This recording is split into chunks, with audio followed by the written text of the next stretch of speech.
దేవునికి స్తోత్రములు. గత కొద్ది దినాల నుంచి అనేక కారణాల వల్ల, సమస్యల వల్ల నేను మీ ఎదుటికి రాలేకపోయినందుకు క్షమించండి. దేవుని కృప వలన, దేవుని దయ వలన, దేవుని ప్రజల యందు నేను సంతోషించినట్లు నన్ను బ్రతికించిన దేవునికి కృతజ్ఞతాస్తుతులు చెల్లిస్తున్నా. ఉదయకాల సమయంలో మరో పర్యాయము చిన్న ప్రార్థన చేసుకొని నా యొక్క మాటలు, నా యొక్క ఆలోచన మీకు పంచుకోవాలని ఆశిస్తున్నా. చిన్న ప్రార్థన చేసుకుందాం. కృప సత్య సంపూర్ణమైనటువంటి నా ప్రియ పరలోకపు తండ్రి యేసురాజా, మీకు కృతజ్ఞతాస్తుతులు చెల్లిస్తున్నాను నాయన. ఇదిగో తండ్రి, ఇప్పటి వరకు నీ దూతల మధ్య చేరి నిన్ను స్తుతించడానికి అయ్యా, ఆ స్తుతుల భాగంలో ప్రభువా, నీ దూతలు కలిసి కూడా నిన్ను స్తుతించినందుకు మీకు కృతజ్ఞతాస్తుతులు చెల్లిస్తున్నా. దేవా, వేవేల కోట్ల దూతలతో స్తుతించబడుతున్న దేవా, మీకు కృతజ్ఞతాస్తుతులు చెల్లిస్తున్నాం. ఇదిగో తండ్రి, ఉదయకాల సమయంలో వినుచున్న ప్రతి ఒక్కరిని మీరు ఆదరించినందుకు కృతజ్ఞతాస్తుతులు చెల్లిస్తున్నాం. ప్రతి ఒక్కరు కూడా నా ప్రభువా, నీ మీద ఆశతోటి, నమ్మకంతోటి, నీ దయ పొందాలని, నీ ప్రేమ పొందాలని ఎదురు చూస్తున్న ప్రతి ఒక్కరిని తండ్రి మీరు ఆశీర్వదించారు. ప్రతి ఒక్కరిని మీరు దీవిస్తున్నందుకు కూడా కృతజ్ఞతాస్తుతులు చెల్లిస్తున్నాం నాయన. ఈ ఉదయకాల సమయంలో ప్రభువా, ఏ కుటుంబంలో ఏ సమస్యతోనూ నీ వైపు చూస్తున్నారో వారిని మీరు ఈ ఉదయకాల సమయంలో దర్శించండి.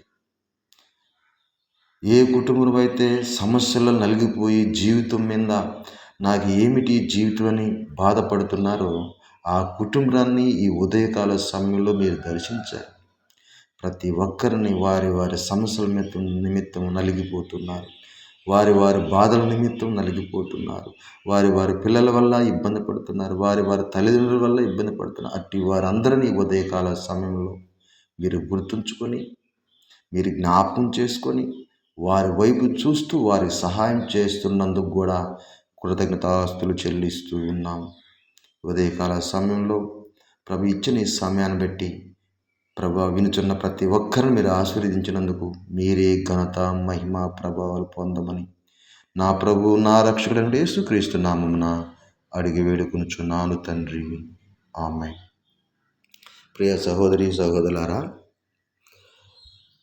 ఉదయకాల సమయంలో నేను మీతో కొన్ని మాటలు పంచుకోవాలని ఆశపడుతున్నాను, సంతోషిస్తున్నాను కూడా.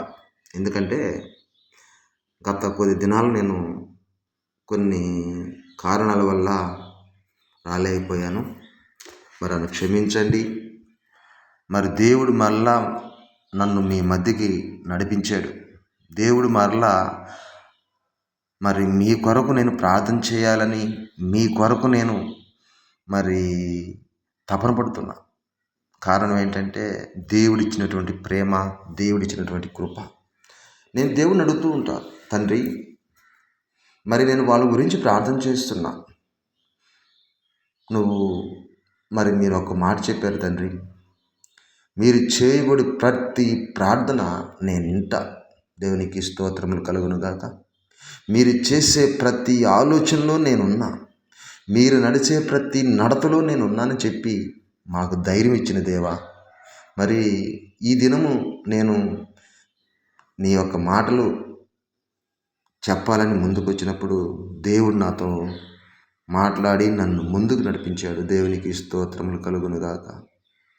ప్రియ సహోదరులారా, బైబిల్లో ఒక మాట ఉంది, యోర్దాను నది ఒడ్డున ఒలీవ మొక్క వలె ఉంటా. దేవునికి స్తోత్రం. నిజమే, యేసు ప్రభువు వారు చెప్పిన ప్రతి మాట నిజమే. ఎందుకంటే ఆయన ఆశ్చర్యకరుడు, ఆలోచనకర్త, బలవంతుడైన దేవుడు, గొప్ప దేవుడు.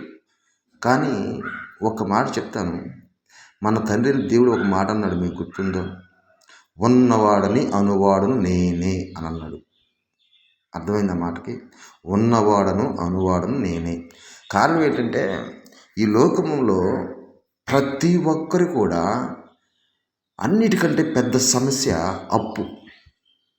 ఎదుటి వాడికి రుణం ఉంటాం. అంటే అతని దగ్గర 100 రూపాయలు తీసుకుంటాం, 10,000 తీసుకుంటాం, 10,100 తీసుకుంటాం, ఎంతనా కానీ తీసుకుంటాం. ఆ రుణమును కట్టలేక భార్యాభర్తలు తల్లడిల్లి ఏడుస్తున్నప్పుడు నేను చూశా చాలామంది. కారణం ఏంటంటే దేవుడు అన్నాడు, ఉన్నవాడును అనువాడును నేను అన్నాడు. కారణం ఏంటి?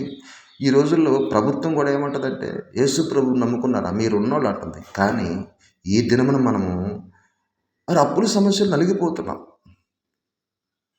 అర్థమైందా మీకు? ఆయన ఏమంటాడంటే ఉన్నవాడను అనువాడను నేను అన్నాడు. మనమేమో దేవుని బిడ్డలమైన మనము అప్పులతోనూ సమస్యల్లోనూ అనేక ఇరుకు ఇబ్బందుల్లోనూ నలిగిపోతున్నాం. కారణం ఏంటి? ఒక్కసారి ఆలోచించండి. యేసు ప్రభువుని నమ్ముకున్న ప్రతి ఒక్కరు కూడా ఉండాలి, బాగా ఉన్నత స్థానంలో ఉండేవాళ్ళు. ఆయన కృప పొందిన ప్రతి ఒక్కడు ఒక ఉన్నత స్థానంలోనూ మంచి పదవుల్లోనూ మంచి ఉద్యోగాల్లోనూ సంతోషకరమైన జీవితాన్ని పొందుతూ, అందుకంటాడు మీరు యోర్దాను నది ఒడ్డున ఒక మొక్క వలె ఉంటారు. అంటే కారణం ఏంటంటే యోర్దాను నది ఎప్పుడు పారుతానే ఉంటుంది, దానికి ఇంకా ఆగదు. ఆ నది ఒడ్డున మొక్క ఎలా ఉంటుందంటే ఎప్పుడు దానికి కావాల్సిన ఆహారం, ఆకాశంలోంచి ఆక్సిజన్ తీసుకుంటుంది, కింద నుంచి నీరు తీసుకుంటుంది, దానికి కావాల్సిన ప్రతిదీ ఆ ఒడ్డున ఉంటుంది. కాబట్టి దేవుడు ఆ ఒడ్డును నాటాడు. అంటే మనల్ని కూడా ఆయన నాటాడు, కానీ మనం అనుభవించలేకపోతాం. మనం అనుకుంటాం మనం పేదవాడుగా పుట్టారంటారు. నువ్వు పుట్టింది పేదవాడే కావచ్చేమో, కానీ ఈ లోకంలో ఉన్న ప్రతిటి మనము అనుభవించాలని దేవుడు మనల్ని ఎన్నుకున్నాడు. ఒక ఉన్నత స్థానంలో ఎదుగుతూ ఉంటే ఆయన చూడాలని సంతోషపడుతున్నాడు. ఒక మంచి ఆలోచన కలిగి మంచి ప్రేమతోనూ నలుగురిని మనం ఆదరిస్తూ ఉంటే ఆయన చూడాలని ఇష్టపడుతున్నాడు. మనమేం చేస్తున్నామంటే మన తలంపులు ఎట్లా ఉంటాయంటే పాపంలోకి తీసుకెళ్తున్నాయి, కానీ మన ఆలోచనలు చెడు మార్గం తీసుకెళ్తున్నాయి, కానీ మనం ఆయన చూడలేకున్నాం. యేసు ప్రభు ఎన్నోసప్పుడు మనకి ఒక సమస్య వచ్చిందంటే మనం ఏం ప్రార్థన చేస్తాం? తండ్రి నా కొడుకు బాగలేదు నాయన తగ్గించు, ఇదిగో తండ్రి మా అమ్మకు బాగలేదు నాయన తగ్గించు. కానీ యేసు ప్రభు వారు ఆ విధంగా ఎప్పుడు చేయలే. నేను చెప్తున్నా కదా, నా అనుభవం, నా జీవిత అనుభవంలో చెప్తున్నా. యేసు ప్రభు వారు చేసిన ప్రార్థననే నేను ఫాలో అవుతున్నా. ఎట్లా అంటే ఆయన అన్నాడు, యేసు ప్రభు అన్నారు, మీకు ఆవగిందంత విశ్వాసం ఉన్నా ఏ పనైనా జరుగుద్ది. ఆమేన్. మీకు ఆవగిందంత విశ్వాసం ఉన్నా ఏ పనైనా జరుగుద్ది. కారణం ఏంటంటే యేసు ప్రభు వారు ప్రార్థన చేశారు. ఈ బిడ్డను లేచినందుకు కృతజ్ఞతాస్తుతులు చెల్లిస్తున్నాను తండ్రి అన్నాడు. లేపు నాయన, ఏ సునాములో దెయ్యాన్ని పోగొట్టు నాయన అల్ల ఆయన. నీకు విడుదల పొందినందుకు కృతజ్ఞతాస్తుతులు చెల్లిస్తున్నాం, నువ్వు స్వస్థపడినందుకు నువ్వు కృతజ్ఞతలు చెల్లిస్తున్నాం అంటే ఆయన జరిగిపోయిందన్న అసలు అది ఏ మాట అయినా సరే, ఏ ప్రార్థన సరే, ఎక్కడైనా సరే జరిగిపోయింది అంటాడు. మనమేమంటే జరగలేదు నాయన జరిగించు అంటాం. అది మన ప్రార్థనలో తేడా. అది మనం ఈ దినము నుంచి నువ్వు చేసే ప్రతి పని జరిగిపోయిందని నువ్వు ఆలోచన చేస్తూ ప్రార్థన చేయి. దేవుడు తప్పగా నీకు న్యాయం చేస్తాడు, తప్పగా అది తీరుస్తాడు. అంతే నా అనుభవం. నేను చెప్తున్నా, నాకు చిన్న సమస్య వచ్చింది. మా భార్యకి బాగలేనప్పుడు నేను అడిగాను, ఏంటి నాయన, నేను నలుగురు గురించి ప్రార్థన చేస్తే నలుగురు తగ్గుతుంది, మా భార్య ఇబ్బందులు ఉందంటే, సరే ఎందుకైనా మంచిది నేను మా భార్య ఇద్దరం కలిసి పైకి వెళ్ళి, అమ్మ నాకు ఈ కాలు వాపు తగ్గిపోయినందుకు కృతజ్ఞతాస్తుతులు చెల్లిస్తున్నాను దేవా అని అమ్మ అన్నా. అలానే చెప్పేసింది. చెప్పిన 3 నిమిషాలకి 3-4-5 నిమిషాలు అవుతుందిలే, ఒక పావుగంట అటర్లో తగ్గిపోయింది. సంతోషంగా ఉంది. ఇంత అద్భుతం ఉందా? నిజమే. దేవుడు మన కోసము ఒక అమూల్యమైన టయాన్ని ఆయన ఎన్నుకున్నాడు. మనం నిత్యము ప్రార్థన చేసేటప్పుడు మీకు విషయం తెలియదు, మనం ప్రార్థన చేస్తుంటే మన చుట్టూ ఆయన దేవదూతల సమూహం ఉంటుంది.